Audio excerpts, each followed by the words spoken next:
So guys, ito na yung Pastel brand pocket inhaler. So papakita ko sa inyo kung paano siya gamitin and ano ba mga function niya. And usually ito parang para naman to sa mga may sipon or gusto nyo lang makaamoy ng fresh na scent. Pag medyo syempre may sometimes hindi naman iwasan, minsan mababaho yung environment. So ito siya. Ayan. Ay, ayan siya.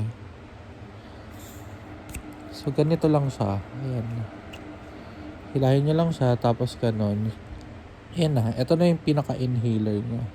And then the other function is meron siyang parang pamahid. Oh. Ito siya. Oh. Pang tita and pang tito na siya. Tita starter pack. Pwede siyang pamahid sa sentido pag medyo nahihilo. And pabalik nyo lang siya pag hindi nyo na ginagamit. Yan. Tapos ganun. Yan.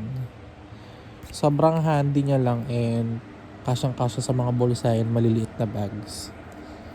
So that's it. Thank you for watching. Follow for more.